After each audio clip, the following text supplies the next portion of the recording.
Salut la famille crypto, j'espère que vous allez bien. Pour ma part, ça va super bien. Aujourd'hui, petite vidéo un peu rapide, mais pas trop. Je vais peut-être allumer une lumière, je viens de penser à ça. Manque-t-il un peu d'éclairage? Et voilà. Donc, petite vidéo rapide, je vais essayer de faire parce que aujourd'hui, je veux parler des choix qu'on va avoir pour ce qui est de la migration du OMI token, qui est le coin de l'entreprise Ecomi, qui va servir de utility token dans l'application Vivi. Donc, on va avoir droit à une migration de ce coin-là, la gang. La raison est assez simple, on était sur la plateforme GoChain, qui, dans le passé, semblait offrir beaucoup de potentiel. Pour dire simple, c'est plus le cas. Puis, on va retransférer tout ça. Pas retransférer, mais plutôt, on va migrer notre OMI token vers Ethereum. C'est l'entreprise qui a choisi de faire ça. Donc, ils nous ont offert puis préparé 3 façons de faire qui sont pas encore prêtes, mais ils nous ont parlé de comment ça allait fonctionner. Puis c'est de ça qu'on va parler un petit peu. Je veux parler aussi un peu de mon choix personnel, à savoir, moi, je vais faire quoi avec... je vais voir si je peux me donner peut-être plus de lumière. On veut voir peut-être un peu qu'est-ce qui sont nos choix qui s'offrent à nous, peut-être les choix les moins coûteux parce qu'il va y avoir des frais reliés un petit peu à tout ça. Fait que c'est de ça qu'on parle aujourd'hui. Avant de sauter au juteux du stock aujourd'hui, la gang, par exemple, si vous n'êtes pas inscrit à la chaîne YouTube Crypto JR, je vous suggère d'aller voir ça. J'ai fait puis je travaille quand même assez pas mal à tous les jours sur des vidéos pour aider l'introduction au monde de la cryptosphère. Donc jamais un conseil financier va être donné dans nos vidéos, dans nos conseils, sur nos groupes, etc. Parce que vous pouvez aussi rejoindre le groupe Facebook, la famille crypto, qui est un groupe pour aider pas mal tout le monde. Puis gros bonus, dans cette famille crypto-là, on a la règle numéro 1 qui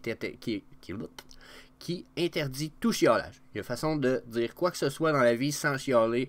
Si vous n'êtes pas content, il y a moyen d'amener ça constructivement. Donc, c'est la règle numéro 1 du groupe qui fait que c'est fantastique. Donc, allez voir le groupe Facebook, le groupe YouTube, etc. Vous pouvez même aller voir mon Twitter où je fais du contenu en anglais sous le nickname The Harvesting Frog. So, that's it, that's all. On saute au juteux du stock. On va changer l'écran.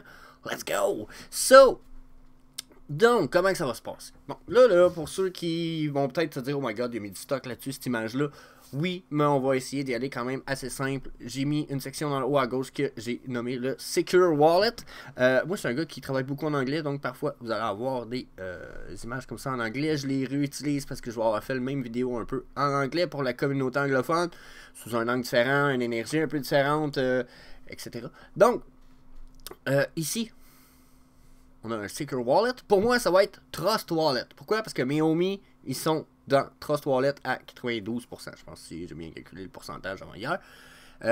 Puis, c'est important d'imaginer ça va être lequel wallet vous allez utiliser. Peut-être que dans votre cas, c'est dans MetaMask ou dans un cold wallet, donc une clé USB sécurisée qui permettant de stasher au coin.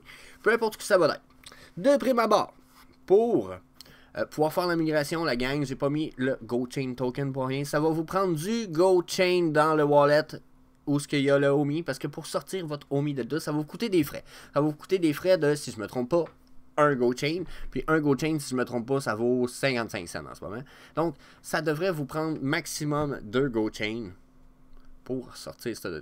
Donc, il va peut-être falloir aller sur certaines plateformes pour les acheter, les GoChain, puis les transférer dans votre wallet. Généralement, vu que les GoChain sont pas chers, je crois qu'il y a un base fee, donc un prix d'achat de base pour pouvoir en acheter. Je crois que ça vous coûte 5 ou 10 $ selon la plateforme où vous allez l'acheter. Mais vous allez l'acheter sur une plateforme d'échange, pas sur là spécifiquement, mais sur une plateforme d'échange. L'envoyer dans votre wallet sécurisé, mon Trust Wallet dans mon cas, ce qui va me permettre de sortir mes OMI. Là, une fois que je vais sortir mes OMI pour les migrer vers la plateforme et la blockchain Ethereum, comme je disais tantôt, ça me prend des GoChain. Pour les sortir et les envoyer, que ce soit dans peu importe laquelle des options que vous voyez présentement. Je m'excuse pour mon chien qui tousse. Donc,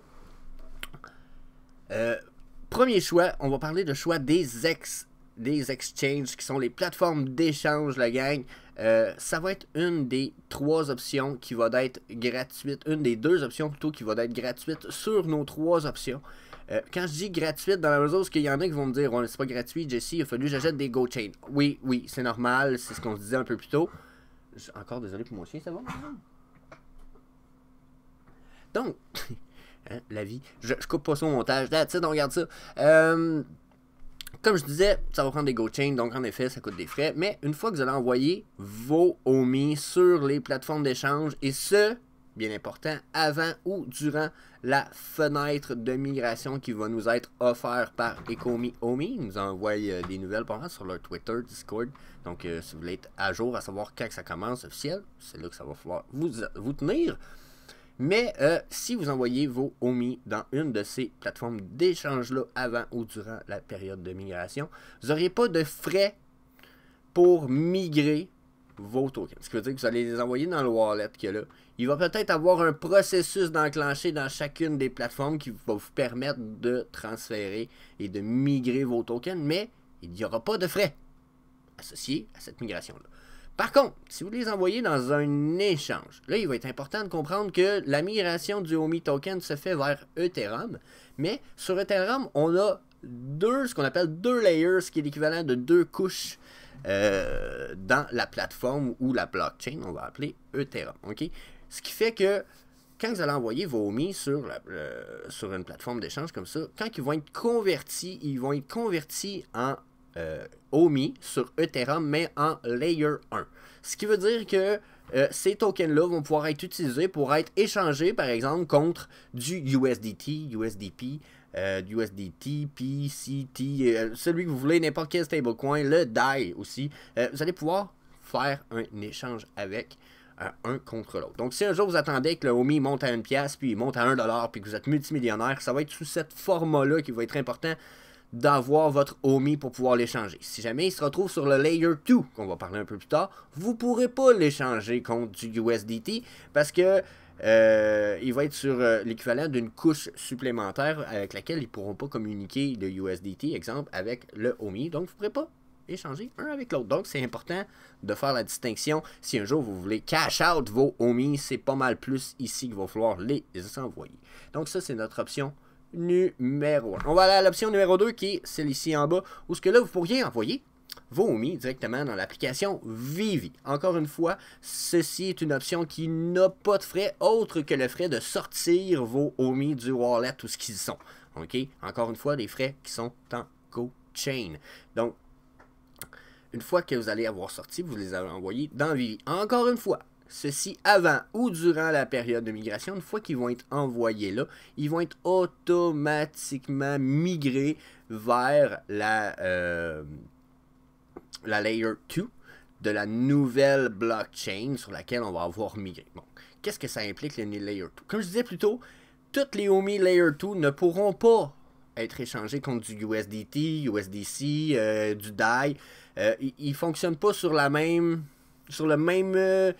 étage de la blockchain. On va dire qu'une blockchain doit avoir plusieurs étages. Eh bien, quand vous allez avoir Layer 2, vous êtes sur l'étage numéro 2 et vous ne pourrez pas communiquer avec les autres cryptos qui sont sur l'étage numéro 1 de Ethereum. Okay? Donc, c'est ce qui va faire un peu la différence si on a à l'expliquer. Par contre, si vous les envoyez dans OMI, le OMI va vous permettre, dans l'application Vivi, ça va vous permettre d'utiliser le OMI en tant que utility coin ou utility token, parce que là, vous allez vous offrir des avantages, des bonus, des accès gratuits. Ça va vous donner un paquet de, en anglais, on dit des features, donc un paquet de bonus, aptitudes, on s'entend, qui ne serait pas possible si le coin serait en Layer 1. Donc, un comme l'autre, peu importe le layer que vous allez choisir, Layer 1 ou Layer 2 pour votre coin, il n'y aura pas une grande différence dans la mesure où c'est l'utilisation que vous allez vouloir en faire qui va déterminer où vous voulez l'envoyer selon là ou là. Encore une fois, comme je disais, il n'y aura pas de frais pour qu'est-ce qui est de faire la migration dans une ou l'autre de ces plateformes. Par contre, c'est aussi important que je précise en ce moment que si, une fois votre conversion, votre migration fait, qu'il soit sur la plateforme d'échange puis que la conversion soit faite, ou qu'il soit ici, quand vous allez vouloir les renvoyer, par exemple, dans un Secure Wallet, s'ils sont en Layer 2, il va falloir faire très attention à savoir si le Secure Wallet ou ce que vous voulez l'envoyer est capable de réceptionner des Layer 2. Okay? Sinon, il va peut-être falloir l'envoyer sur une plateforme qui va permettre de remigrer les Layer 2 en Layer 1. Okay? Donc, ça, c'est très important, mais il va sûrement avoir des frais de sortie. Même chose ici. Une fois qu'ils vont être migrés en Layer 1 sur la nouvelle blockchain, on s'entend, il y avait des frais pour les sortir. Mais pour les sortir de la plateforme d'échange, il risque aussi d'avoir des frais qui, eux, restent d'être en Ethereum. Pour ce qui est des frais de transfert ici, puisqu'on va être sur la nouvelle transfert d'Ethereum. Donc, quand on va faire le chemin inverse, on va partir d'ici, qu'on va remonter dans notre Circle Wallet, il risque d'avoir des frais aussi. Quand on parle de pas de frais, c'est pas de frais pour le processus, le mécanisme de migration. Ensuite, dernière option qui nous est offerte par l'équipe. Celle-là est une option qui est jugée comme étant beaucoup plus sécuritaire. OK, la gang, déjà, cette option-là est jugée et promue par l'équipe comme étant celle qui est la plus safe. Il y a moins de danger de perdre quoi que ce soit si vous faites toutes les transactions comme il faut. Vous n'aurez pas de problème. OK? Sauf que ce processus-là a des frais d'impliquer dans celui-ci. Qu'est-ce que ça implique, puis pourquoi ça a des frais? Qu'est-ce qui fait que c'est plus sécur? OK? Ben, déjà, si je l'envoie sur Vivi ou sur une échange, on s'entend que ce sont des plateformes qui sont plus sujets à être peut-être piratées et hackées. Dans la mesure où ce que vous perdriez, vous feriez hacker sur cette plateforme-là, où la plateforme se ferait, ces plateformes-ci se feraient hacker, vous auriez des coins dessus, vous les perdriez. Vous perdriez tout. Ils n'ont aucune obligation de vous rembourser, de vous remettre vos coins, parce que tout ce que vous mettez là-dessus ne vous appartient qu'à 50%. Okay? Donc, ça va être la même chose sur l'application Vivi. Donc, peut-être qu'il y en a qui vont dire moins sécure, mais la moins sécure des trois, ce serait celle-là ici. Ensuite, on parle de l'application Vivi, qui peut-être pourrait avoir de petits problèmes de sécurité, mais il ne semble pas n'en présenter pour l'instant, bien au contraire. Mais la plus sécure, ce serait celle-là ici. La raison est assez simple, c'est que ça va être un processus qui ne va servir qu'à transiger les coins d'une blockchain à une autre. Il ne devrait pas être capable de permettre un autre processus et beaucoup de failles dans le système. Le système va être beaucoup plus simple qu'un système de plateforme d'échange ou même encore qu'une application juste de base. Okay? Juste de base. Une application complexe. Ça ici, ça se trouve être quand même un processus complexe, mais plus simple et peut-être plus facile à protéger puisqu'il y a moins de lignes de code, moins de... Donc les sécurités sont plus sturdy, on va dire comme ça, plus solides. OK? Donc, comment ça va fonctionner? Une fois, vous allez pouvoir sortir vos... vous allez pouvoir, pas une fois, mais vous allez pouvoir sortir et les envoyer vers ce qu'ils vont appeler, ça va être une plateforme web, ce qu'ils vont appeler le bridge. Cette plateforme web-là va vous permettre d'envoyer vos OmiCoins là. Puis pour un prix X, de les faire migrer de la GoChain vers la blockchain Ethereum. Une fois ce transfert-là, durant ce transfert-là, vous allez avoir la possibilité de transférer vers le Layer 1 ou le Layer 2 pour ensuite peut-être envoyer vers votre wallet, vers une plateforme d'échange si vous voulez les vendre tout de suite ou même les envoyer dans Vivi. C'est sûr que si vous les envoyez dans Vivi, il va être important de transférer puis les migrer en Layer 2. Puis si vous les envoyez sur une plateforme d'échange dans vos wallets, il va être important de les transférer en Layer 1. Mais le plus important là-dedans, c'est de ne pas oublier qu'il va y avoir des frais pour la transition. Donc, des frais pour les envoyer là, des frais pour la migration, puis des frais pour les ressortir. Ce qui est tout à fait normal, mais ça n'a pas négligé si vous êtes peut-être un peu comme moi, vous comptez votre budget. Hein? Omi, là, ça s'appelle OK. Il faut que je mette du cash là, puis là, il faut que je calcule mes dépenses parce que sinon, je vais dépenser trop, puis je ne pourrai pas acheter assez de NFT puis de Omi. Donc, c'est des choses qui vont être à vérifier, à surveiller la gang. Donc, ça fait vraiment partie du processus. Puis, ce qui est important, selon moi, la gang, c'est de décider ce que vous désirez faire avec vos Omi tokens.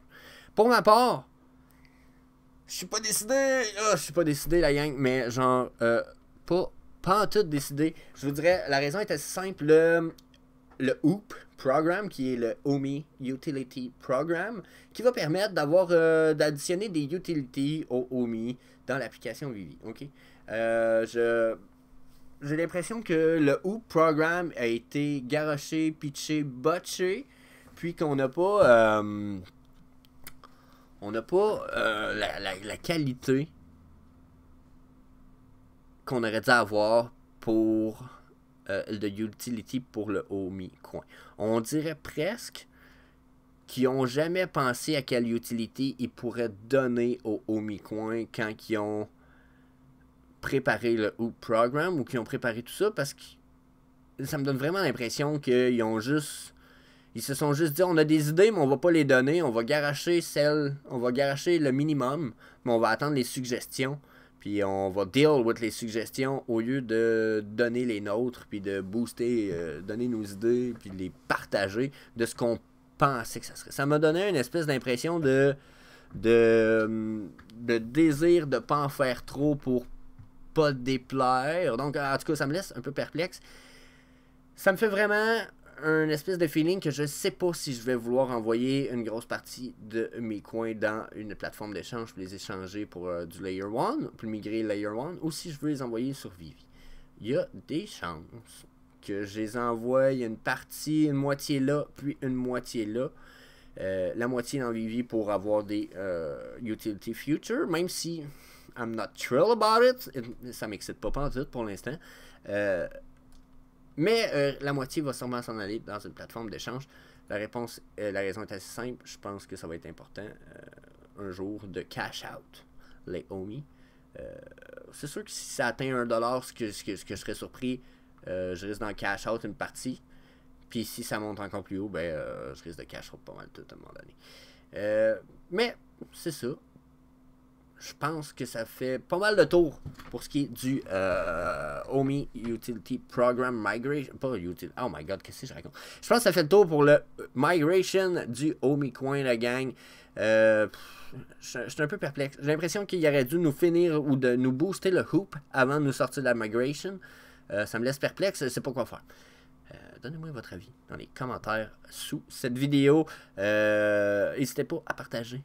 Share, comment, anything, tout peut aider. L'algorithme de YouTube adore ça. Donc, gâtez-vous, gênez-vous pas. Puis, je vous dis peace. À la prochaine, la family. Je bégaye aujourd'hui, épouvantable. Anyway.